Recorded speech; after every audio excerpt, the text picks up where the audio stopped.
What is up, everybody? Welcome back to another edition of the NBA Hardwood Show, of course, here on the Run Pierce Sports YouTube channel.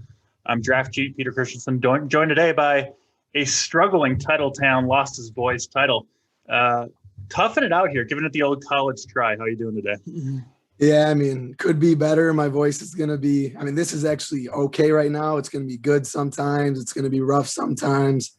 Bear with me, please. This is no fun. Sore throat too. But hey, got a little haircut, looking a little different. It was time. My hair was very, very long. A lot came off, that's for sure. But excited to do this show. Bear with me with my voice, please.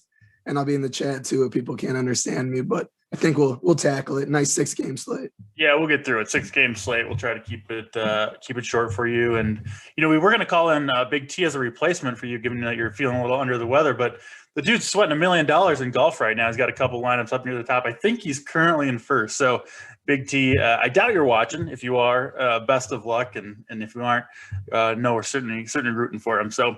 Yeah, with that, let's jump right into the slate. As you mentioned, 6 games spread out over 2 hours. First game of the night, Miami and Orlando. This one, Miami favored by 8, really, really low, 207.5 total. That's about as low as you'll see in today's NBA. We do know Bam Adebayo going to sit out another game here. And then for the Magic, still pretty decimated in the backcourt and the front court, frankly. Evan Fournier, Aaron Gordon are out. Cole Anthony remains out. We are waiting on Terrence Ross. We'll see if he goes. I think even with some of these guys out, just the 207 total is so ugly that I'm not sure I really want to target this game anyway. Of course, we've seen Vooch just kind of go off game after game, especially with Adebayo out. I guess you could go there. But overall, first game of the night, and again, we don't know what news is going to go down later necessarily. I would be hesitant to play too many guys from this game. Yeah, I agree with you. On DraftKings, Jimmy Butler stands out. He's only 9.4K. Absolutely been dominating. So much usage. FanDuel is too expensive, though. I'd rather go lower in the small forward position since there is value. On FanDuel, Kelly Olynyk is only 4.5K. Without Bam, he has a lot of upside for that price at center. You might find yourself in some builds needing to punt center or go lower, and I like Kelly Olynyk a lot there. Terrence Ross is fine on FanDuel if he plays at 5.7K. Michael Carter-Williams is 4.9K, which I don't love at all, but he's grading out well projections-wise. Yeah. He's a guy I never play in tournaments because he doesn't have a lot of upside. He rarely gets there, but cash games, he's okay. But point guard's pretty loaded today, so I'd rather not go there, but he is in play. But DraftKings is just Jimmy Butler because prices are priced right. Yeah, Butler's been getting it done basically every single game. So despite the low total, I don't know if it affects him that much. He's not a guy that does a ton in transition anyway, kind of more of a half-court type player. So I think that's fine. Olynyk, like you said, on a very, very strong run, averaging, 35 fantasy points a game over the last 4, 33-plus minutes in each of the last 3 with Bam out. So he's playing well, and, he did have a big game against Orlando just a couple of games ago. So I think Olynyk, especially on FanDuel, like you mentioned, 4.5K does make some sense. Michael Carter-Williams, I tried that thing last slate with all these guys out, and that didn't work out so well. So I'm a little bit gun-shy. It's hard when it's like a player that you don't like anyway, like Carter-Williams, and then you're like, all right, I'll play him. All the numbers are pointing in his direction, and he completely busts. It's tough to go back to the well, but I guess maybe he'll have a little bit lower ownership coming off that horrendous performance. Kind of tough matchup against the Heat, so I doubt I'll end up there myself. Probably not a ton more. Looks like we just got news that Ross is going to try to play. That's what Basketball Monster is reporting, at least. So him being back, yeah, like you said, I think he himself is a good play. That would kind of take me off of, for sure, off of any Michael Carter-Williams that I might have gone to. Just another option for Orlando to use offensively there with Ross. Ross looks like he's back in the lineup. Let's go to the next game on the slate, 7:30 Eastern time start between the Cleveland Cavaliers and Atlanta Hawks. Another game with a pretty modest total, 221 total in this one. Looks like Darius Garland will return. We've seen Colin Sexton have some big games, but Garland certainly kind of cuts into him, especially his kind of assist, playmaking usage. And other than that, I guess we do know DeAndre Hunter, Taurean Prince, both out. Hunter for the Hawks and Taurean Prince for the Cavs. And in Clint Capella, I guess kind of the big piece of news that we're waiting for, obviously, would change a lot for both sides of the ball, but obviously, especially for the Hawks, you'd see some additional minutes for John Collins. Perhaps you could look at some backup bigs for Atlanta. But, again, a relatively modest total, although we don't have a ton of high totals on the slate in general. So, yeah, Hawks and Cavaliers, how are you approaching this one? And how, the big thing is, how does Clint Capella in or out kind of change your approach to this game? Yeah, so this is a game I don't have much interest in at all, but if Capella is out, John Collins on FanDuel is only 5.9K. I mean, he's already a good play, even if Capella is in. Sure. He's so cheap, gets an easy matchup against the Cavs. If Capella's out, he becomes a very elite play at that price tag. DraftKings, the pricing's right. So even if Capella is out, I still don't have much interest in this game. There's better spots later.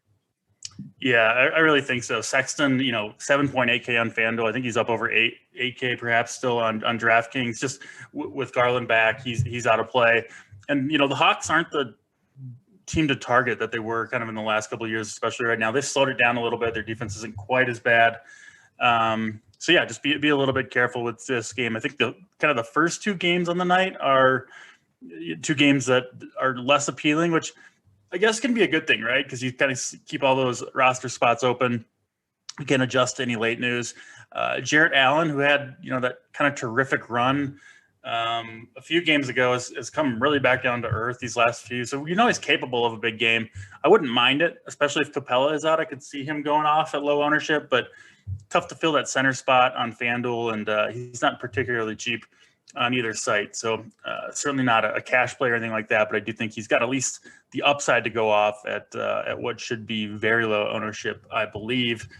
And then, yeah, Collins, I'll kind of, back you up or reiterate that point, especially on FanDuel where he's so cheap, but 6.4K on DraftKings isn't bad either. So some options here, but not a ton. We'll move on to the 10 or 8 Eastern time games rather. But before we do, just a reminder, please hit that like, hit that subscribe. Really helps us out bringing you these free shows each and every day. So yeah, thanks for being here and help us out with that if you will. Let's go to Boston and Houston, I believe Boston, Houston, the next game here on the DraftKings slate of games. Man, we'll start with Boston. They look like they're going to be relatively healthy. Of course, Houston will not be. It's just kind of a rotating carousel of guys that miss out for them. Looks like John Wall going to sit this one out. Christian Wood remains out. Daniel House is still out. We're waiting for news on David Nwaba. We'll see. And then it does look like Victor Oladipo is going to play here. So, anytime Wall is out and Victor Oladipo is in, it's certainly a place that you can go. We've seen some big games out of him.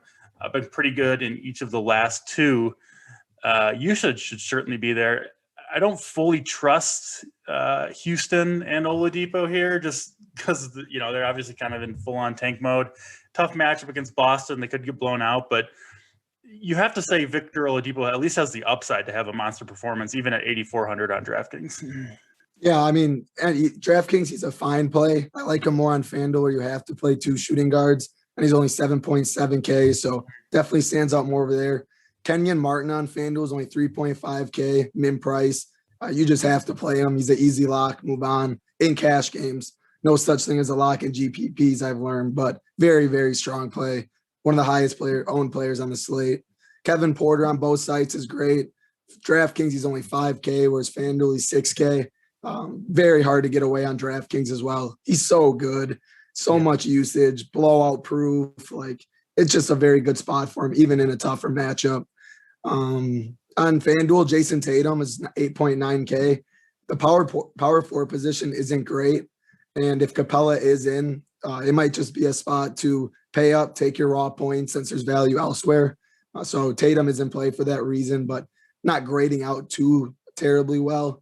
Jayshawn Tate is only 4.7K on FanDuel. I like that price tag. Has upside. He busted recently, so I'm not sure how popular he will be, but these Houston guys, the lower pieces, Kenyon Martin, Kevin Porter, Oladipo on FanDuel, It's pretty hard to get away from them without Wall and just how banged up they are. Yeah, Kevin Porter Jr., going off 2 huge games in a row, obviously got shipped out of Cleveland, right?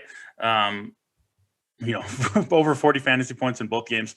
Still underpriced. I think it sounds like you're kind of on the same page. I mean, even 6K on FanDuel, he just looks phenomenal. I don't really think this is fluky, right? I think he's just going to continue to be a scorer for this team, especially while John Wall remains out. So it sounds like you're going right back to the well with Porter here. I think that's really the kind of the only play to make. Yeah, even 6K isn't expensive enough for his role. Sure. I mean, he's very good. Role's very big. It's blowout proof. It's a very good spot for him for sure. Man, Cleveland, they could have kept his talent, right? They're not in this position. They gave him away for a 2nd round pick. I don't even know what the situation exactly was going on there, but couldn't have been that bad. I don't know. Sad franchise. I guess so. Yeah, that's got to be painful for them. I wish we could get a Kevin Porter revenge game coming up here, because that would be a good one against the Cavaliers for sure. So yeah, good options on Houston. Again, kind of hard to trust. I think I trust Porter more than Oladipo if I had to just play one of the 2, but I don't mind playing them together at all. Any interest in the Celtics kind of running it back if you're playing 2 or 3 Houston guys? I don't love this spot for the Celtics. I'm worried about blowout. They're healthy. They're priced right. Tatum on FanDuel is the only guy I can make a case for, and that's just you have to play 2 power forwards, take your raw points, and some lineups that's how it's looking.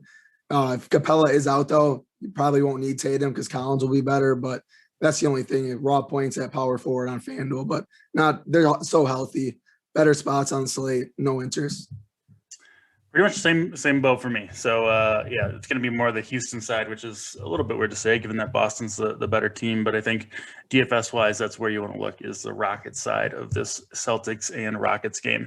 Let's go to Portland and Minnesota, who will run it back from last night. Portland with the narrow, 125-121 victory. We saw a pretty big game from Karl Anthony Towns finally. He'll have the chance to do it again. I liked him a lot last night with that matchup against Enes Kanter, and just, Portland's defense pretty bad in general. It looks like the exact same guys are out for this game as were out last night. Jarrett Culver, Jordan McLaughlin out for Minnesota, and then Giles, Nurkic, and McCollum still all remain out for Portland for at least a couple more games here. So yeah, we should see, I mean, I guess maybe not, but in theory, at least, a similar game to what we saw last night. Towns, again, was very strong over 34 minutes with that 60-burger. So I don't mind going back to Karl Anthony Towns. Still pretty cheap, 9,100 on FanDuel. I assume he'll be, or 9,100 on DraftKings. Yeah, on both sides, actually. I assume he'll be higher owned than he was last night. I think he was under 10%. Again, a little bit of shorter slate and coming off that big game. The slate's just not quite as good as it was last night, frankly. So he'll get some ownership, but I think he deserves it at 9,100. He's kind of the guy I'm looking at most from the Timberwolves. Yeah, this is a very, very good game to target. Biggest total on the slate at 234. Like you said, Towns is a very good play on both sites. I like him a little more on DraftKings because you can play 2 centers. Where FanDuel, you have to lock up your 1 center spot. Olynyk's in a fine spot, like we talked about. Enes Kanter is in a good spot on both sites too. So those are the 3 centers I'm really looking at on FanDuel, all in different price ranges. So depends where you land there. Dame on both sites, his price 10-3 on DraftKings, 9-9 on FanDuel. I like that as a run back if you're going Towns too. 2 teams that just don't play defense, can see a lot of fireworks in the spot. We have enough value to pay up to. So definitely like Dame. Gary Trent is 4.9K on DraftKings, 4.9 on FanDuel. That his price was in the 6K range, and that's when I was avoiding him. But 4.9K, he shoots the ball a lot. He has upside. I like that price tag.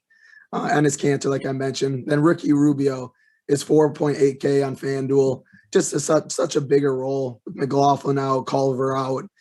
If I had to pick between Rubio and Michael Carter-Williams, give me Rubio over him anytime. So that's kind of what I'm looking at. But it's a very, very good game to target. Lots of pieces, very high over under. I mean, you can talk about Jalen Noel, 3.6K on FanDuel too. Jake Layman, 3.6K on DraftKings, but mainly going to focus with Trent, Lillard, Towns, Cantors of the world. Yeah, I like all those guys. Towns, my favorite, but I would expect big games from a lot of these guys. Rubio, 33 minutes in last game. Jalen Noel, I think you're going to see close to, kind of 25 to 30 minutes from him most games with the guys out for the Wolves. Obviously, Russell, Malik Beasley, and then Jordan McLaughlin out as well. So a lot of good opportunity there. And then Anthony Edwards, one of his lower games in minutes of the year, 29 and a half last night, but still had a good game. We're seeing a ton of volume from him, and he was in foul trouble last night. Probably missed, it looks like, judging by kind of the rotation patterns, probably 8 to 10 minutes there. I think they want him, it seems like 35 to 40 minutes in most game scenarios, just kind of letting him play and develop. It really seems like that's kind of the emphasis of the new coaching staff in Minnesota. So I think you're going to see big minutes and big usage out of Anthony Edwards pretty much no matter what. And it's certainly a good matchup here. Those Portland Wings, and I mean, frankly, the whole Portland team outside of Robert Covington, just not very good defenders. So I'm back in on Anthony Edwards. He did get a little bit of a price hike on DraftKings up to $7K. He was $6,500 on both sites last night, still $6,500 on FanDuel. I think he's a pretty strong option. He'll have some ownership, but usually doesn't get out of hand with him. So definitely interested in Edwards as well. And then, of course, like you mentioned, all the Portland guys, I think, very much in play. Two more games to get to. We should mention our deal with Manscaped. If you need, a little trim, not just a haircut like Title got, but perhaps below the belt as well. We do have a deal with them. You can use RunPure20. That should get you 20% off your order with Manscaped. So check them out. A friend of the show for sure. Let's go to the two late games. There are 2 9 Eastern time games. That's the Clippers and the Pelicans, and the Raptors and the Chicago Bulls. We'll start with the Clippers and Pelicans here. Relatively high total in this one. You see that a lot, of course, with Pelicans games, but a problem with this game, really healthy teams outside of Beverly and JJ Redick. Everybody expected to play for both teams in this one, which certainly going to reduce kind of the fantasy appeal of this one, if you will. 233 total. Clippers favored by 5.5. I don't see a ton here. I want to target the next game, Toronto and Chicago, in my opinion, maybe the best on the night. So we'll get there in a second. Am I missing anything between LA and New Orleans here? Yeah, so Paul George is my favorite play on both sites in this game. I agree that there's not much to it, but 8.1K on DK, 7.8 on FanDuel, where you have to play two shooting guards. That's the only thing that's really sticking out, though. But he just has a lot of upside at that price. It's a good matchup against New Orleans. Very high total, too, sitting at 232.5. So he's the one that I have interest in. Kawhi on DraftKings at 9K can make a case for him in tournaments. He's not my favorite spend up. I'd rather go to Dame or Towns and stuff like that. But I think he'll be lower owned in tournaments, and he always has upside for that price. But Paul George is the only real play that I have interest in all formats on both sites. Yeah, I can see it with George. Obviously, just too cheap for him. Like you mentioned, 7,800. There's actually a number of good shooting guards available on FanDuel today. Not always the case, but I think there's a number of ways you could potentially go. So yeah, I like that play. He's probably the primary play in this game. It seems like there should be more, right? One of the higher totals on the slate, but everyone just seems kind of priced appropriately, and with everybody healthy, there just aren't a ton of places that I really want to end up going for the Clippers and Pelicans. So we won't waste your time on that one. Let's go to what is, in my opinion, the best game on the slate. Minnesota, Portland up there, but my favorite game is the Raptors and Chicago Bulls. 230 total in this one, and actually Chicago favored by 3. Raptors let me and a lot of people down last night. Got off to a hot start with Lowry, or not a hot start. They were down by like 25 to start the game, but they kind of came back and then eventually got blown out. So we saw like Lowry and Norman Powell sit out the entire fourth quarter. But against Chicago, I mean, just a fantastic matchup. They should be relatively well rested after, again, sitting out. So I expect a big bounce back spot from Toronto. I'm going right back to the well with guys like Lowry, Powell, maybe Chris Boucher as well, although I do like Lowry and Powell a little bit more. And then on the Chicago side, Garrett Temple get a miss. But other than that, we should see a pretty healthy team from Chicago. Kobe White coming off the bench here, it looks like, for Thomas Satoransky, who's going to start, which is that the first time they've done that? I at least haven't noticed if they have. Yeah, first time, I believe. So that's a little strange. And it looks like Thaddeus Young starting over Wendell Carter Jr. as well. So some changes to the Chicago lineup. I'm not sure exactly what to make of those. Let's start on the Chicago side. What do you think is going on with these starting lineup changes here? So I will say the prices on are better on DK than they are on FanDuel for most of these guys. Sato on both sites, though, stands out. He's a min price on FanDuel, 3.2K on DraftKings. Now he's getting the start. It's very good value, I think, but there's obviously places where he can bust, but Sato's a fine player, gets a lot of peripheral stats. I like him. Denzel Valentine, 3.3K on DraftKings, stands out. It's 3.7K on FanDuel. I don't have as much interest because there's other spots. There's Kevin Porter. There's other better small forwards that I feel more comfortable with. On FanDuel, really, outside of Sato, on the Bulls side, I really have no interest. But on DraftKings, like I said, it's Valentine, Sato, and then Thad Young, 5.7K getting the start.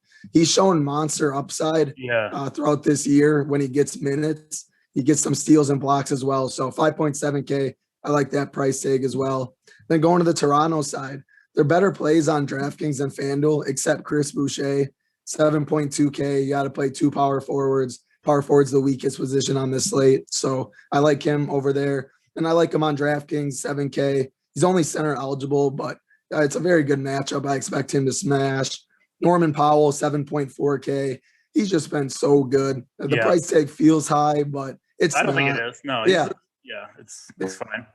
You look at the name maybe, and then you're like, oh, that feels high, but no, it's right. I like it, 7.4K. Kyle Lowry, 8.6K. I know he costed some people recently. The Raptors have, but I like that price tag, but I would rather try and go find the money for Dane, find the money for Towns as a spend up, but I'm fine with Lowry on DraftKings. Yeah, just all those guys out for Toronto. Lowry's got to do so much. I think this is a big bounce back spot for Toronto. I'm back in on Lowry, Powell, maybe Boucher as well. With the three starters out for the Raptors still. The Bull situation is interesting. I actually have more interest in Thaddeus Young starting now than I do Satoransky. It's hard to know for sure, but I mean, Satoransky, you got to think his usage is going to be pretty low in the starting lineup. And he can kind of be sometimes a low point per minute guy anyway, not guaranteed more minutes here, I don't think. The big thing with Thad Young is just, it's like no matter how well he played, he didn't have the opportunity to get more minutes. It kind of seemed like coming off the bench, just with how they were working rotations. But now, if he kind of plays like he often does, as well as he often does, you would think they would give him the 30 plus minutes as a starter, right? Just because you're obviously going to play a bunch to start the game and then probably get that second rotation in the second quarter. Same thing would follow, presumably in the third and fourth quarters, gets you over 30 minutes, which given how good he's been on a point per minute basis, I think that Thad Young has a pretty good opportunity to smash value, frankly, even at what seems kind of like a high price tag for him, but in the starting lineup, no Pascal Siakam, pretty weak Toronto defensive team right now, given all the guys that they're missing. I think that makes a lot of sense. We didn't really mention Zach Levine, 9,200. It's kind of weird. You would think he just doesn't often go 60 plus fantasy points just because he doesn't get many peripheral stats, right? He's almost kind of a pure scorer, but I suppose you could go to him if you wanted to. Yeah, there's other spend ups that I'd rather. That's why I didn't mention him. But in GPPs, he's always viable. For him, it's just he's mainly just scores points. He doesn't get as many rebounds. He doesn't get as many assists. And you really need those to hit the ceiling now. But anytime in GPPs, we know he has upside. One of the best scorers in the league. So fine with it, but not on this slate for me. Yeah, I haven't run the numbers, but presumably could have even more upside here, not playing alongside Carter and Kobe White quite as much, perhaps. Satoransky obviously not much of a shooter, or a high volume shooter at least, and Thaddeus Young not super high volume shooter as well. So I think Levine does have a chance for a big game, especially if you're game stacking this one, which I think is a decent way to go on this slate. I wouldn't mind including him, but I'm with you. He's not really one of my chief targets. It's like a quick slate breakdown, and just the games are very condensed in the ones that people are going to be targeting. Right. It's going to be the Bulls, Bulls Raptors. It's going to be Portland, Minnesota, and then you'll mix in on the Rockets are going to be popular too. But outside of those, other guys are going to be pretty low owned if you want to game stack any of the other games, just because ownership's so condensed with injury spots. For sure. Yeah, we didn't really get any other news while we were talking other than Tyler Hero is questionable to play. Seems like he's still dealing with a little bit of a nagging injury there. Just hasn't been quite the same for a few weeks now. I thought he might come back from the All-Star break feeling better, but it doesn't really seem so. So I wouldn't be surprised to see him sit out. I guess, that would be, for me, an even kind of bigger bump to Jimmy Butler, who we already liked quite a bit from that Heat Magic game. And then I think it would kind of open up a little bit guys like Kendrick Nunn and Goran Dragic. But again, 207 total, lowest on the slate, and first game of the night. Even if Hero sits, I don't want to go too crazy with that one. Do you have a different take if Tyler Hero ends up missing out? No, I think you're right, especially first game of the slate. You never know what other stuff breaks, but we have so many injuries on the slate. They're still relatively healthy. I mean, Dragic, Nunn, Butler, they just got so many guys in the backcourt. Butler would get the biggest boost just because I already like him anyway if Hero is in on DraftKings, and you would get a little bigger boost as well. So I like Butler regardless. Other than that, though, I think I'm with you where, if it changes, I'll be in Discord. I'll let people know. Yep. But my first thought is, not too much interest. For sure. Yeah. Speaking of Discord, we'll have everything you need there leading up to this slate. I'll have core plays up on the site. A bunch of other guys will as well. And we'll be sweating out this BigT $1 million win, hopefully, at the end of this golf tournament. And we've got everything you need over at runpuresports.com. Basketball. We got obviously the NCAA tournament coming up. We'll have bets and DFS for that. Golf, obviously crushing it there. So just great stuff over at Run Pure Sports. Sign up for the premium package if you haven't done so yet. Make sure everyone in Discord go to the golf and go root on Big T's. He's first in the millie from Captain said pre-show. First place in the million. I think he only has 8 lineups in it. So, what a heater that would be. How insane. So going to the golf Discord.